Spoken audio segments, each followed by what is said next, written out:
Assalamualaikum warahmatullahi wabarakatuh. Waalaikumsalam warahmatullahi wabarakatuh. Alhamdulillahi wahdah. Assalatu wassalamu ala man la nabiyya ba'dah. Amma ba'd. Yang saya hormati Ketua Takmir Masjid At-Taqwa Sukoharjo dan juga jemaah kajian Masjid At-Taqwa Sukoharjo yang dimuliakan Allah Subhanahu wa taala.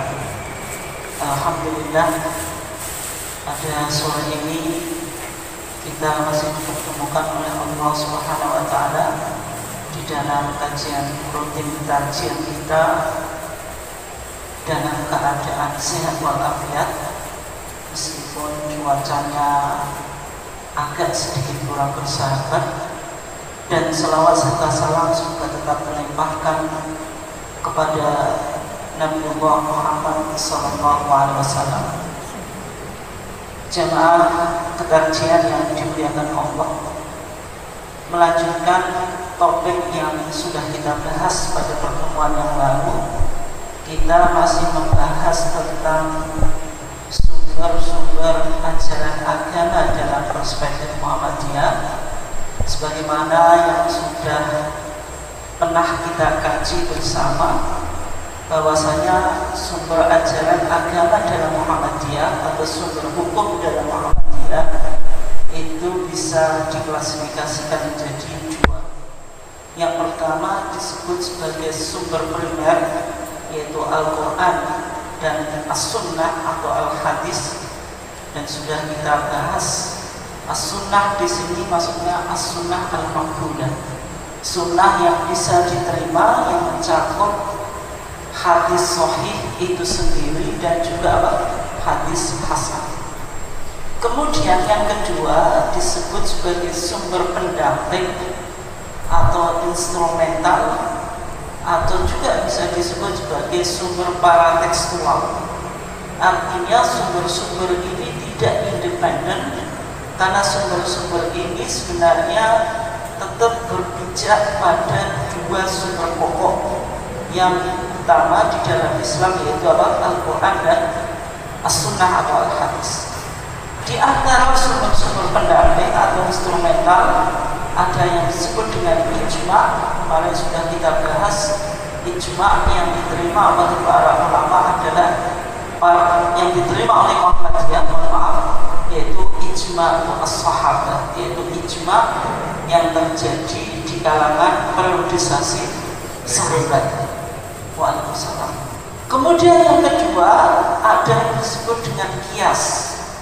Kias itu menganalogikan sebuah kasus yang tidak disebutkan hukumnya secara tekstual di dalam Al-Quran dan Sunnah kepada sebuah kasus yang disebutkan hukumnya secara tekstual di dalam Al-Quran dan Sunnah karena ada persamaan ilah atau motivator, sehingga diambil kesimpulan hukum yang sama. Kemudian juga kita sudah mengkaji apa yang disebut dengan al-istihsan. Al-istihsan itu kebijakan yang menyimpang dari aturan asli, yaitu dari aturan asal karena pertimbangan sebuah maslahat, atau bisa kita katakan menguatkan kias yang khafi daripada kias yang jali, kias yang samar daripada kias yang terang, karena ada sebuah kemaslahatan yang ingin dicapai. Kemudian juga ada yang disebut dengan satu dzari'ah.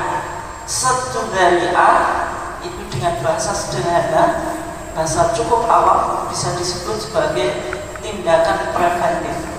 Tapi maksudnya apa?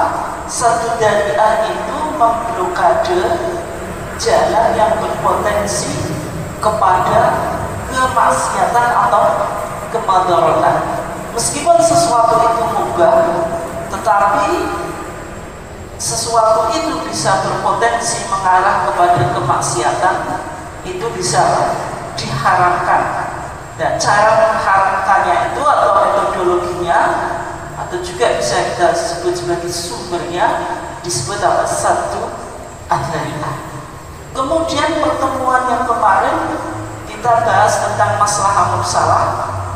Nanti kita coba ulangi sebentar. Kemudian juga fatwa sahabat ini sudah kita kaji, dan insya Allah nanti kita juga akan mengkaji dan mudah-mudahan selesai tentang al-urf al-qanuni atau legal custom atau tradisi yang berkembang di masyarakat itu bisa dijadikan pijakan untuk menentukan sebuah hukum. Dan jamaah sekalian yang dimuliakan Allah, kita coba review apa yang sudah kita kaji di pertemuan yang lalu, yaitu kita sudah membahas apa yang disebut sebagai al-maslahah al-mursalah. Ini maaf, ini saya ambil dari slide saya yang lain, masih bentuk bahasa Inggris, tapi saya langsung jelaskan poinnya saja. Yang disebut masalah mursalah itu bisa disebut sebagai kepentingan publik, yang intinya masalah mursalah itu dari dua fase, ada maslahah, ada mursalah. Maslahah itu artinya adalah kepentingan atau keuntungan. Kemudian mursalah itu artinya mutlak, tidak dibatasi, karena tidak ada teks yang melarang atau yang memerintah. Sehingga kalau kita bisa definisikan secara singkat, yang disebut maslahah mursalah itu adalah kepentingan publik yang tidak disebutkan larangan atau perintahnya secara tekstual di dalam Al-Quran dan Sunnah. Dan ini biasanya digunakan oleh pemerintah untuk menetapkan apa yang disebut dengan public policy atau kebijakan publik. Kemarin sudah kita kaji, ada 3 tipe maslahah.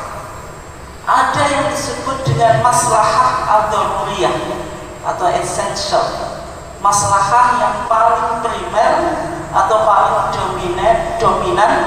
Ini secara umum ada 5 hal yang ingin diproteksi. Yang kemarin sudah kita kaji, di antaranya agama itu datang untuk memproteksi ada memproteksi berapa? 5 hal. Yang pertama, hifdzuddin, menjaga agama. Yang kedua, hifdzul aql, menjaga akal. Yang keempat, hifdzun nafs, menjaga jiwa. Kemudian yang kelima apa? Hifdzun nasl, menjaga keturunan. Kemudian yang keenam apa? Hifdzul mal, atau memproteksi apa? Harta. Intinya semua syariat Islam itu pasti ingin merealisasikan salah satu atau dari beberapa masalah yang jumlahnya berapa? 5 ini. Ini kemarin kita sudah kaji. Ini berarti maslahah yang disebut apa? Daruriyah, maslahah yang esensial yang harus terpenuhi di dalam kita menjalankan syariat ini dan juga menjalani hidup ini. Kemudian yang kedua, ada yang disebut dengan hajiyat. Hajiyat itu kebutuhan yang sifatnya komplementari atau kebutuhan yang sifatnya itu sekunder. Ketika tidak terpenuhi itu tidak apa-apa, tetapi menjadikan hidup kita agak susah. Sehingga Islam ini di samping memberikan syariat juga memberikan apa? Rukhsah atau dispensasi di dalam menjalankan apa? Syariat. Misalnya syariat ibadah apa? Puasa. Ya ayyuhalladzina amanu kutiba alaikumusiyam kama kutiba alal ladzina min qablikum la'allakum tattaqun. Artinya puasa itu disyariatkan oleh Allah untuk menjaga apa dari 5 tadi? Menjaga agama, yaitu apa? Hifdzul ad-din. Tetapi ketika seseorang tidak mampu berpuasa di dalam bulan Ramadan, misalnya karena ada sebuah udzur syar'i, bisa jadi sakit atau bisa jadi apa? bepergian atau bagi wanita lagi kedatangan haid atau menstruasi atau nifas.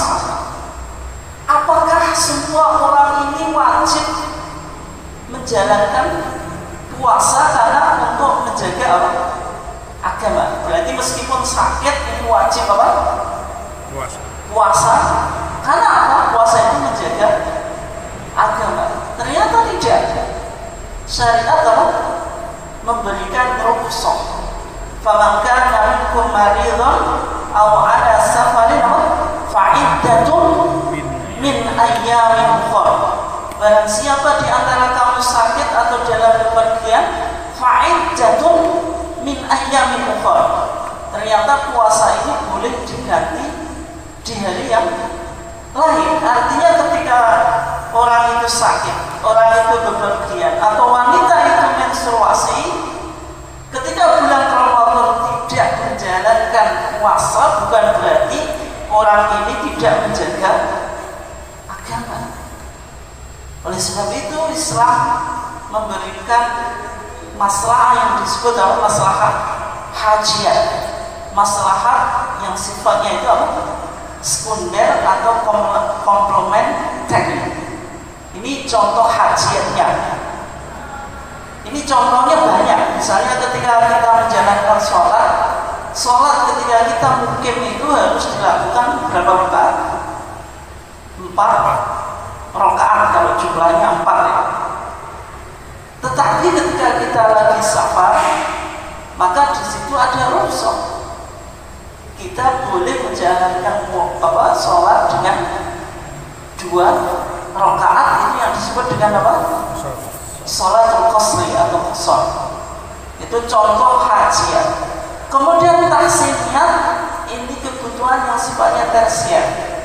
Ketika dipenuhi, ya berarti menjadikan kehidupan itu menjadi lebih lengkap. Karena ini yang berkaitan dengan apa? Hal-hal yang sifatnya itu hiasan hidup. Tetapi jika tidak dipenuhi maka tidak apa-apa. Intinya masalah itu berjenjang. Sehingga kalau kita menganalisa fatwa-fatwa tadi harus dilihat dari ini. Kalau ini masalah jenjangnya apa? Masuk daruriyah, essential, atau hajiyah, komplementari, atau tahsiniyah yang sifatnya embellishment atau tersier. Ini tidak mudah loh dipahami oleh apalagi untuk orang awam. Tetapi fatwa itu atau putusan itu pasti ditujukan untuk jenjang maslahat ini. Sehingga kalau kita kemarin kaji, ada 3 masalah juga berdasarkan teks. Ada yang disebut masalah mu'tabarah atau accredited, masalah yang disupport oleh dalil syar'i baik dari Quran dan Sunnah. Misalnya kenapa di dalam Islam dilarang berzina? Karena disupport apa? Wala taqrabu az-zina. Intinya syariat ingin apa? Menjaga keturunan. Misalnya kenapa orang mencuri itu Al-Quran bilang harus dipotong tangannya. Berarti syariat ingin datang untuk memproteksi apa? Harta atau hifdzul mal. Kenapa jihad itu? Jihad kan secara umum maknanya apa? Perang. Meskipun ini makna jihad yang paling tinggi, yang secara esensi itu kan artinya apa? Perang. Orang berperang itu sama dengan apa? Yaitu apa? Kan spekulatif. Kalau tidak membunuh ya terbunuh. Tetapi kenapa Islam menganjurkan atau mewajibkan ketika umat Islam ketika itu kondisinya belum mapan untuk melakukan peperangan? Ingin memproteksi apa? Hifdzu ad-din. Ketika agama ini tidak dijaga dengan jihad, maka agama ini bisa hancur. Ini kontekstual. Tapi kalau implementasi jihad secara konteks sekarang, ya jihad itu harus izin dengan apa? waliul amri, nggak boleh kita jihad secara sendiri. Itu harus digaris bawah itu. Karena sekarang cukup riskan untuk bicara tentang jihad. Kalau bukan perintah negara itu bukan jihad. Itu diantara syarat yang dipenuhi orang yang ingin melakukan jihad. Kemudian ada juga masalah yang disebut murghat, masalah yang sifatnya itu nullified, berarti dibatalkan oleh syariat. Misalnya ketika konteks modern orang ingin menyamakan pembagian waris antara laki-laki dan perempuan, karena konteks modern wanita juga bekerja sebagaimana laki-laki, dan bahkan pendapatan wanita bisa jadi lebih tinggi daripada laki-laki. Kemudian dalam pembagian waris ingin disamakan, ini tidak bisa karena bertentangan dengan dalil, yaitu dalil Al-Quran. Yusikumullahu fi auladikum lidzakari mithlu hadzil unthayaini. Jadi pembagian waris antara laki-laki dan perempuan secara tekstual, secara dalil tidak sama. Ketika ada seorang yang berijtihad ingin menyamakan dengan pertimbangan maslahah sesuai dengan konteks modern, berarti masalah ini mu'tabarah atau murghat. Murghat tidak bisa diterima. Masalah ini yang disebut sebagai maslahah nullified, masalah yang dianulir oleh syariat. Oke. Nah, kemudian yang menjadi pembahasan kita itu masalah yang mursalah. Dalil Al-Quran dan dalil Sunnah tidak menjelaskan tentang masalah ini, tetapi untuk kemaslahatan publik maka masalah ini perlu untuk dipertimbangkan, sehingga kebijakan-kebijakan pemerintah nanti kita coba lihat contohnya. Misalnya konteks modern, kenapa nikah itu harus dicatat, dan jenengan juga mau kan? Padahal kalau jenengan cari dalilnya, pencatatan nikah itu secara tekstual ditemukan atau tidak? Tidak. Ini contoh. Kemudian jenengan melakukan transaksi jual beli, misalnya jual beli tanah, harus ada sertifikat. Padahal dulu juga nggak ada. Ini kan masalah-masalah yang tidak ditemukan dalilnya. Tetapi masalah ini harus ada untuk memenuhi kepentingan publik. Ketika tanah itu tidak ada sertifikasinya, maka akan riskan terjadinya sengketa atau klaim hak milik. Ketika nikah itu tidak dicatat, yang banyak dirugikan siapa? Wanitanya. Bisa jadi laki-laki pindah-pindah nikahnya karena tidak ada pencatatan. Nah, ini beberapa masalah yang sebenarnya kalau dicari teksnya itu tidak ada, tetapi masalah ini ditetapkan untuk kepentingan publik. Ya, nanti kita lihat contohnya ya. Tapi sebelum kita ke contoh di dalam putusan dan fatwa tarjih, kita coba lihat ini yang terakhir, sumber hukum pendamping disebut al-urf al-qanuni atau legal custom, yaitu tradisi atau adat istiadat yang berlaku di suatu masyarakat. Nah, al-urf itu dari kata arafa ya'rifu itu artinya apa? Mengenal. Al-urf itu disebut artinya apa? Al-ma'ruf.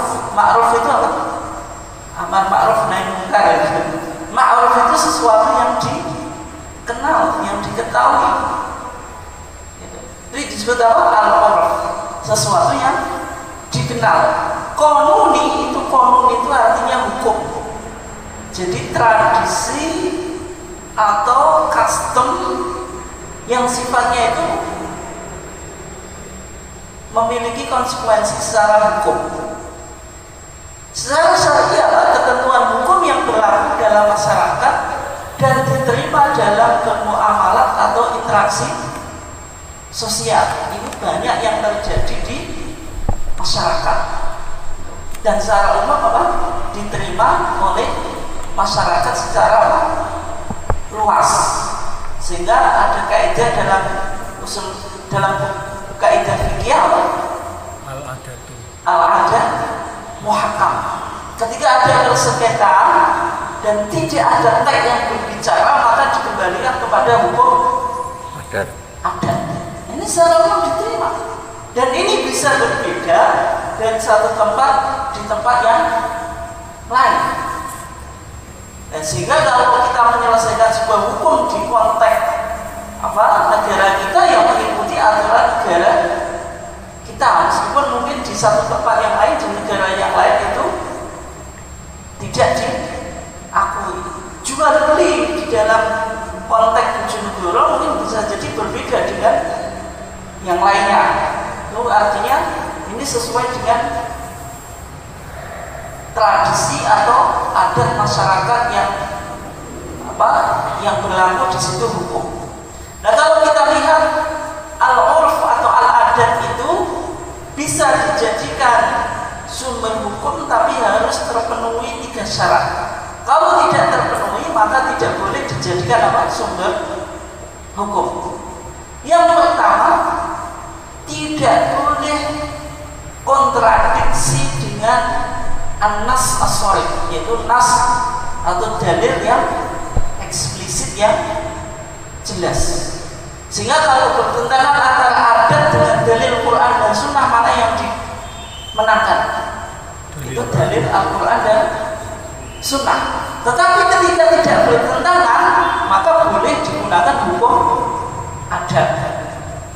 Yang kedua syaratnya, atau ada nas, namun nas tersebut perlu ditafsir ulang, reinterpretasi demi mewujudkan kondisi yang lebih maslahat. Nah, misalnya nanti ini banyak contohnya, dan kita bahas secara khusus bagaimana hukum itu bisa berubah. Misalnya contoh sederhana saja tentang kepemimpinan wanita. Ini sudah pernah kita kaji, tapi intinya kesimpulannya saya nggak mau kesana, nanti habis waktu kita. Intinya dalam kesimpulan Majelis Tarjih di dalam putusannya 1976 dibukukan dalam buku Adabul Mar'ah fil Islam, Majelis Tarjih membolehkan wanita menduduki posisi jabatan publik, sehingga di lingkungan Muhammadiyah wanita boleh menjadi kepala sekolah, boleh menjadi direktur rumah sakit, atau menduduki posisi di kaum Muhammadiyah. Itu tidak dipertentangkan di lingkungan Muhammadiyah. Kemudian yang ketiga, dan atau dalam hukum syara mengenai hal tersebut belum diatur. Artinya kalau tidak diatur oleh hukum syara, maka berlaku hukum adat. Oke, secara teori semacam ini. Kita coba sekarang melihat tentang aplikasi apa yang sudah kita kaji tadi. Ada maslahah mursalah, ada al-urf al-qanuni. Secara singkat ini bisa kita temukan di fatwa tarjih tentang perceraian di luar sidang pengadilan yang dikeluarkan tanggal 25 Mei tahun 2007 Masehi. Fatwanya semacam ini ya. Ini fatwanya. Tapi di sini saya langsung kasih poinnya saja. Intinya dalam fatwa tarjih tersebut dikatakan perceraian di luar sidang pengadilan itu dianggap tidak valid atau tidak sah. Padahal kalau kita merujuk pada hukum asal, ketika seorang suami bilang kepada istrinya, anti tolikun, kamu saya cerai, itu secara otomatis apa? Sudah jatuh talak. Tapi dalam konteks modern kita, meskipun suami bilang kamu saya cerai, ketika belum dibawa ke pengadilan dan di sidang pengadilan belum dinyatakan sebagai talak, maka belum disebut apa? Cerai. Maka dalam fatwa tarjih, perceraian di luar sidang pengadilan itu dianggap tidak sah, berarti sama sekali tidak mempunyai kekuatan hukum, meskipun dalam perspektif apa? Syariat. Berarti dalam pandangan tarjih secara syar'i pun belum dianggap apa? Sah. Kenapa kok demikian? Alasan yang mendasari fatwa tarjih tentang pelarangan perceraian di luar sidang pengadilan, yang pertama ini alasannya ada 3 poin dari ringkasan fatwa tadi. Yang pertama, demi terwujudnya kemaslahatan, maka perceraian harus diproses melalui pengadilan. Masalah ini disebut masalah apa? Sudah kita bahas tadi. Masalah mursalah. Kenapa? Masalahnya apa? Ketika suami bilang kepada istrinya kamu cerai, terus langsung cerai, kira-kira dalam 1 hari berapa kali terjadi perceraian? Ketika sering terjadi perceraian, tatanan sosial kira-kira hancur atau tidak? Pasti Hancur. hancur. Makanya ini untuk merealisasikan sebuah masalah.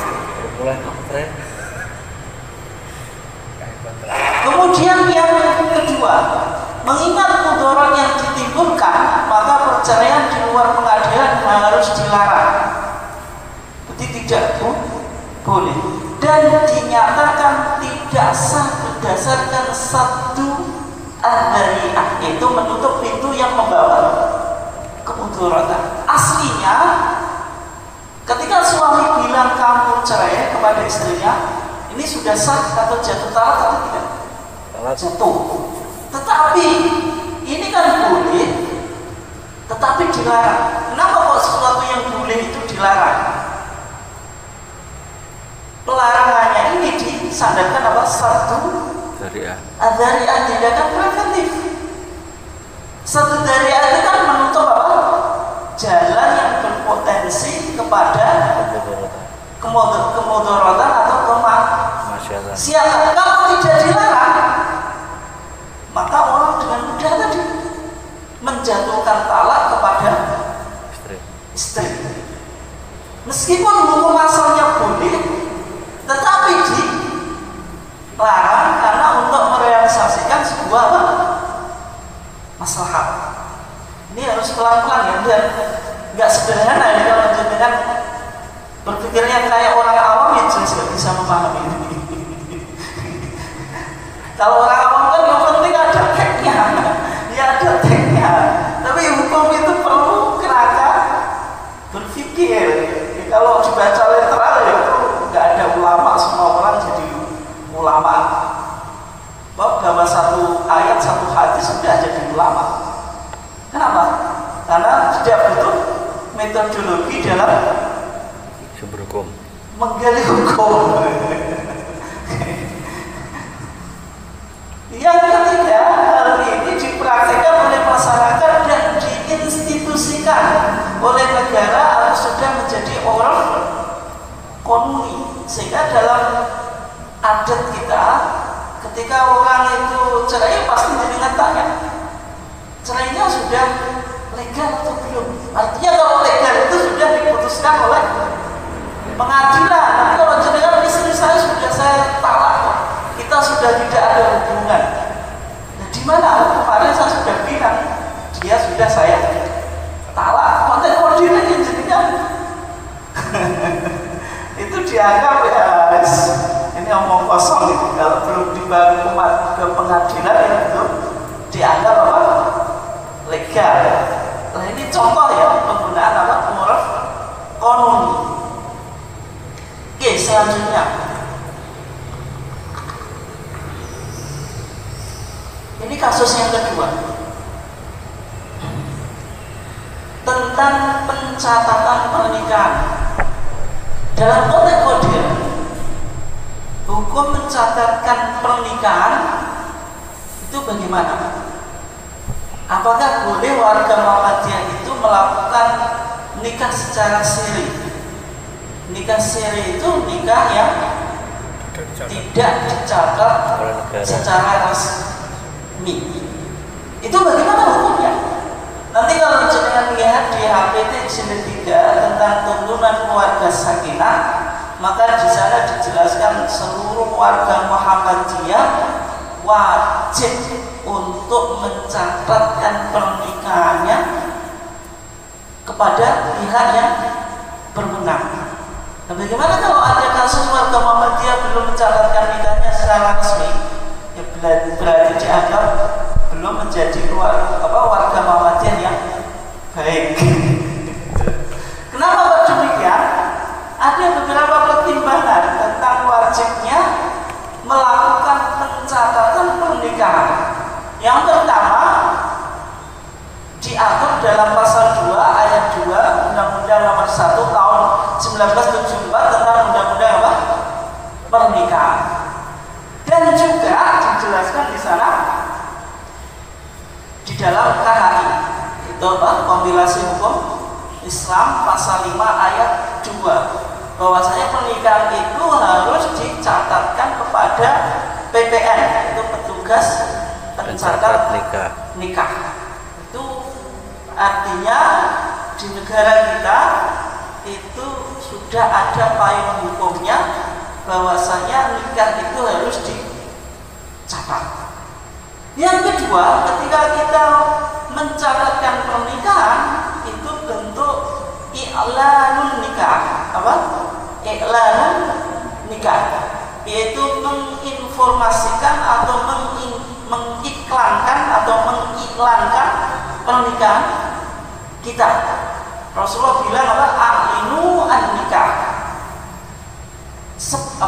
Informasikanlah atau publikasikanlah pernikahan. Kenapa kok demikian?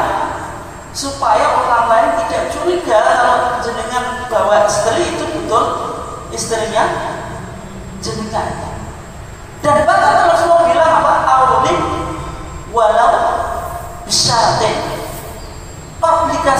Publikasikanlah nikahmu itu walaupun hanya 1 ekor dengan apa? 1 ekor kambing. Ini artinya mempublikasikan nikah itu salah satu apa? Kesunahan, dalam arti dianjurkan oleh Rasulullah. Kesunahan itu maksudnya apa? Ini mengikuti sunnah Nabi. Adapun tentang hukumnya itu perdebatan di kalangan para ulama. Kalau Imam Malik bilang iklan nikah itu hukumnya wajib, tapi kalau mazhab Syafi'i tidak. Karena dalam mazhab Syafi'i yang penting ada apa? Ada wali, kemudian apa? Saksi. Ada saksi, 2 orang saksi. Artinya 2 orang saksi ini cukup sebagai iklan nikah. Minimal 2 orang saksi. Mensaksikan itu sama dengan mengiklankan juga. Sehingga sebenarnya kalau kita kaji itu sebenarnya perbedaannya tipis antara pandangan Imam Syafi'i dengan Imam Malik. Tapi intinya nikah itu harus diumumkan. Kalau kita mencatatkan pernikahan kita, yaitu pasti apa? Itu bentuk publikasi atau menyebarkan akad pernikahan kita. Kemudian yang selanjutnya menjamin kemaslahatan individu, keluarga dan masyarakat. Berarti pertimbangan apa? Maslahat mursalah tadi. Ada maslahat yang ingin direalisasikan. Secara individu orang lain tahu kalau yang kita nikah itu betul-betul milik kita secara legal. Secara keluarga juga tetangga kita tidak mengkomplain siapa yang hidup di rumah mertua itu. Secara masyarakat juga masyarakat tidak mungkin tanya-tanya, kok ada laki-laki di rumahnya itu siapa, kok tiap hari di sana. Itu kan menjadi pertanyaan. Artinya ketika sudah dicatatkan secara resmi, maka ini menjamin kemaslahatan secara individu, keluarga, dan masyarakat. Kemudian yang keempat, kesaksian secara formal dan kuat yang diakui keabsahannya dalam hukum ketatanegaraan. Artinya dalam hukum ketatanegaraan kita ini yang disebut al-urf al-qanuni atau legal custom. Bukti kalau kita sudah nikah itu dibuktikan dengan buku atau akte akte pernikahan. Ya pasti jenengan mau ke hotel saja, kan ada yang usahakan itu. Kalau nyewa satu kamar laki-laki perempuan harus ada surat nikahnya atau akte pernikahan itu kan. Itu kan bentuk persaksian. Artinya ini kesaksian secara formal dan kuat yang diakui keabsahannya dalam hukum ketatanegaraan. Kemudian yang kelima, ini dikiaskan, yang disebut kias aulawi. Kias aulawi itu hukum yang tidak disebutkan teksnya di dalam Al-Quran itu lebih berhak untuk diberi hukum daripada hukum yang disebutkan teksnya di dalam Al-Quran dan Sunnah. Yaitu dikiaskan pada perintah pencatatan dalam hutang piutang dalam surat Al-Baqarah ayat 282. Yaitu Allah mengatakan ya ayyuhalladzina amanu idza tadayantum bidainin ila ajalin musamma faktubu. Wahai orang-orang yang beriman, apabila kamu berhutang dengan tempo tertentu, maksudnya hutang secara kredit, kemudian disuruh faktubu, disuruh menulis.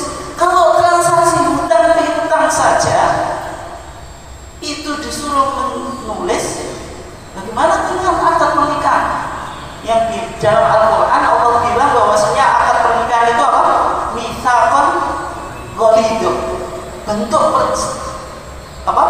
perjanjian yang ghalidh, yang sangat kuat.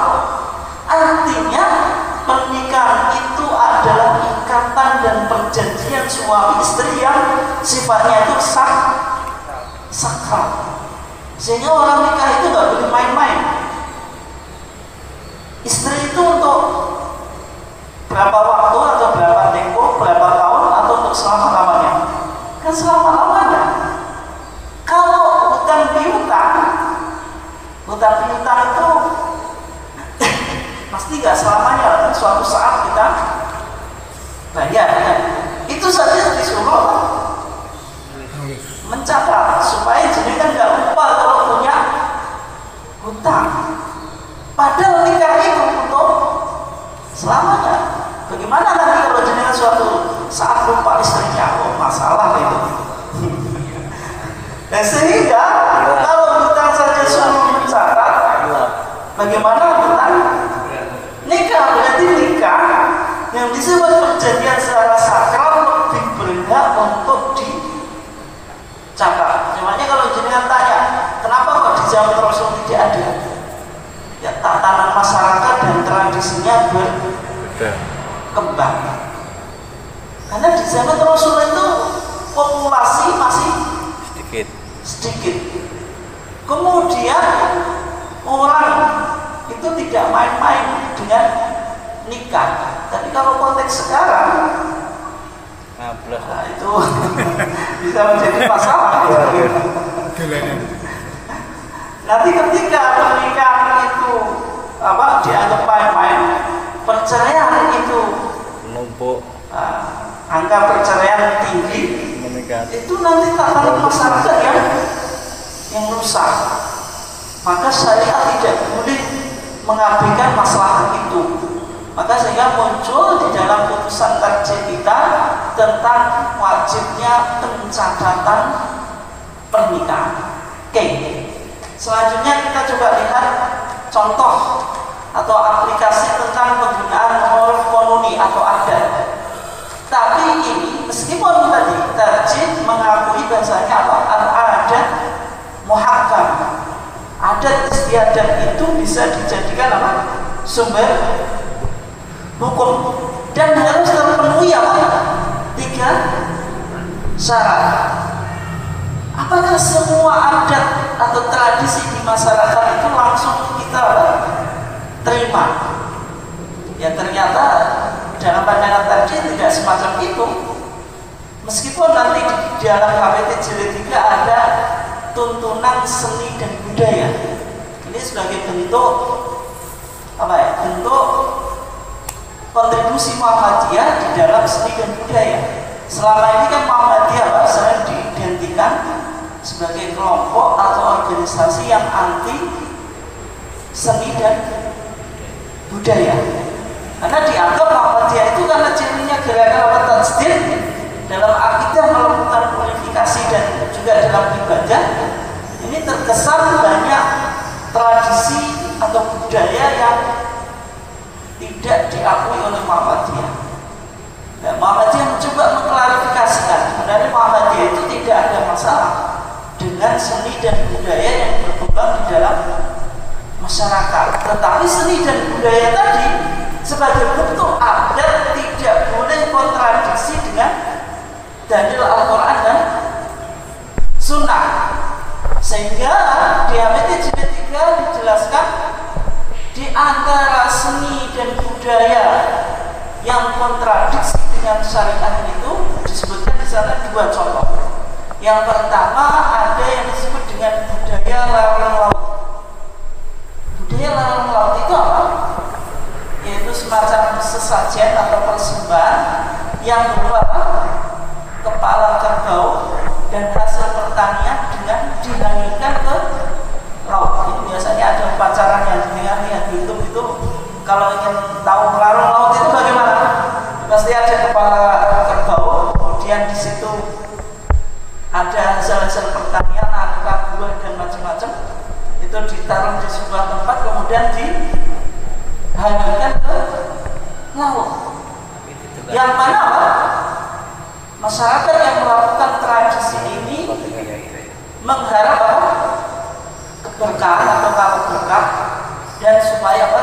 Terhindar dari petaka atau mara bahaya. Misalnya masa pandemi ini untuk memproteksi kita dari COVID ini, maka dimunculkan tradisi-tradisi yang kontras dengan syariat. Tradisi yang semacam ini jelas bertentangan dengan syariat.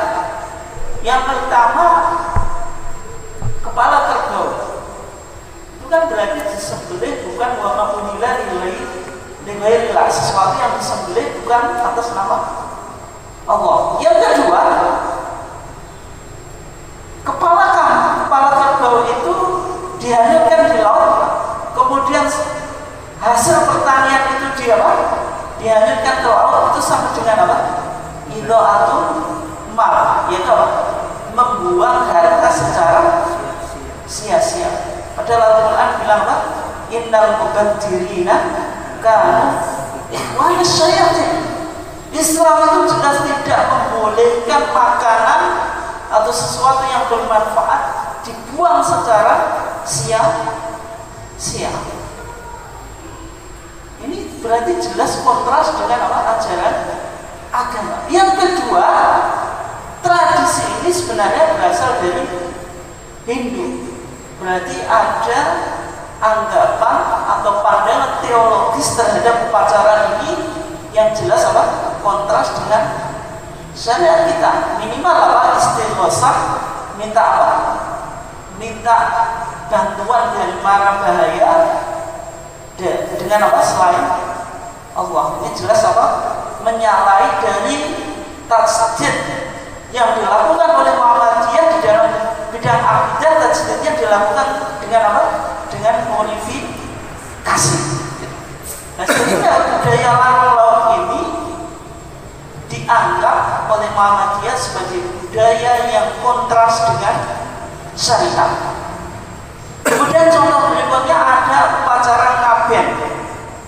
Upacara ngaben itu biasanya kalau jenengan pernah rekreasi kembali, yaitu ada upacara yang dilakukan oleh masyarakat Bali yang secara umum agamanya agama Hindu, yaitu orang yang meninggal itu tidak dikubur tetapi dibakar.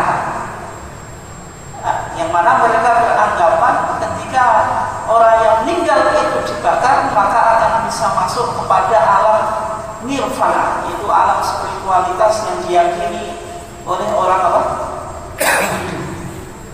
yang bisa menyatu dengan Tuhan. Kalau kita mungkin ya masuk ke alam surga.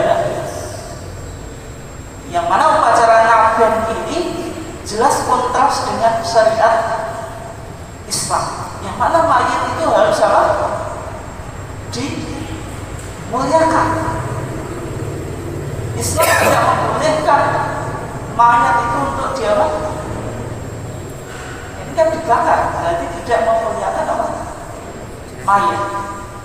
Dan juga upacara ini memiliki makna teologis tertentu, yaitu berasal dari tradisi atau teologi Hindu Bali. Sehingga upacara ngaben, meskipun dua budaya ini, budaya larang laut dan upacara ngaben, ini adalah salah satu budaya yang cukup terkenal di Nusantara kita dan juga bisa jadi ini menjadi untuk menarik wisata asing dan juga pertimbangan masalah mursalah. Nah, kalau jenengan tadi menggunakan logika masalah mursalah, budaya ini nggak apa-apa karena untuk menarik wisata, untuk memajukan misalnya kabupaten kita. Pertimbangannya kepentingan pabrik untuk memunculkan atau menjaga tradisi kabupaten kita supaya meningkatkan devisa kabupaten. Maka masalah ini nanti masalah murghah yang dianulir oleh syariat karena kontras dengan akidah Islam. Nah, ini contoh ya meskipun tarjih sebenarnya tidak ada masalah tentang budaya yang ada di masyarakat, tetapi tidak semua budaya bisa diterima. Ya, misalnya kalau musik kan jelas tarjih, tidak kaku. Musik dilihat dilihat substansinya. Kalau mengarah kepada kemaksiatan ya haram, tapi kalau yang positif ya baik. Bagaimana musik qasidah ya tidak ada masalah. Sholawatan bagaimana? Ya tidak ada masalah. Tapi yang menjadi masalah ketika sholawatannya itu ada nilai-nilai kesyirikan, itu yang tentu tidak, karena ini kontras dengan akidah. Nah, ini sebenarnya Muhammadiyah itu sangat mengakomodir seni dan budaya di dalam Islam, tetapi di dalam budaya atau seni yang memang nyata-nyata kontras dengan syariat, maka tidak boleh dipertimbangkan. Oke, sampai demikian jamaah sekalian yang dimuliakan Allah. Semoga ada pertanyaan. Ustaz, saya sering mendengar istilah manhaj. Kita harus mengikuti manhaj, ini maksud ini. Saya kurang jelas manhaj itu pengertiannya apa, terus bagaimana kita menyikapinya. Terima kasih, Ustaz. Kata manhaj itu dan kata nahaj, kalau dalam bahasa Al-Quran dikatakan walikullin minhajan walikullin syir'atan wa minhajan. Segala sesuatu itu memiliki syariat dan juga memiliki minhaj atau manhaj. Artinya manhaj itu adalah al-thariq al-wadih, yaitu jalan yang terang. Itu secara etimologi. Tetapi di dalam bahasa Arab manhaj itu lebih diarahkan kepada metodologi berpikir atau yang diikuti. Di Muhammadiyah sendiri pakai manhaj. Manhajnya metodologi berpikir yang dibangun dari Quran dan Sunnah di dalam Muhammadiyah disebut apa? Manhaj tarjih. Setiap kelompok pasti ada manhaj. Ketika kita di Muhammadiyah ya berarti manhaj kita yang manhaj tarjih, bukan manhaj yang lain, karena ini dianggap pedoman atau cara berpikir di dalam memahami agama yang sumbernya Quran dan hadis bagaimana yang dipahami oleh Muhammadiyah. Dan di kelompok yang lain, tapi nggak usah saya sebutkan, kita ngaji nggak di situ ya. Tapi intinya kalau jenengan kita harus mengikuti manhaj sebuah generasi yang merupakan sebaik-baik. Pasti ya dengan itu nggak usah saya mendetail. Tapi intinya itu kan berarti manhaj yang dibangun oleh kelompok tersebut. Ya, bisa jadi pandangan-pandangannya berbeda. Tapi intinya kalau dalam konteks Muhammadiyah, ya berarti seluruh warga Muhammadiyah itu diarahkan untuk mengikuti manhaj tarjih sebagai metodologi berpikir yang diakui keabsahannya, yang berdasarkan Al-Quran dan Sunnah yang dirumuskan oleh Muhammadiyah. Gitu. Dan manhaj itu semuanya menganggap milikku yang terbaik. Ya. Dan itu berarti yang lain dianggap kurang baik atau salah itu. Akhirnya semuanya kelompok itu menganggap kelompoknya yang paling baik gitu. Oke. Kalau kita lihat Al-Quran kan apa? Kullu hizbin bima ladaihim apa? Farihun. Setiap kelompok itu akan membanggakan apa? Kelompoknya. Itu secara psikologi pasti. Tetapi dari manhaj-manhaj yang ada ini ada kesepakatan kita. Secara umum semua umat Islam itu sepakat kalau sumber utamanya Al-Quran dan Sunnah. Itu pasti semuanya sepakat. Tidak ada yang tidak sepakat. Ini yang sumber pokok. Tetapi memahami tadi sumber hukum yang lain, yang jumlahnya banyak tadi, bisa jadi beda-beda cara apa? Memahaminya. Gitu. Ini Al-Quran dan Sunnah jelas semuanya sepakat. Jadi tidak ada kelompok yang tidak mengakui Quran dan hadis. Kalau tidak mengakui ya bahasa kita sudah pasti sesat. Tapi untuk menemukan siapa, itu secara umum kalau konteksnya masih ngaku Ahlussunnah wal Jamaah, itu pasti mengakui. Tidak ada kelompok yang masih Ahlussunnah wal Jamaah tidak mengakui Al-Quran dan Sunnah. Tapi cara memahami Quran dan Sunnah itu bisa beda-beda, dan juga menempatkan sumber pendamping atau instrumental yang ini bisa jadi memiliki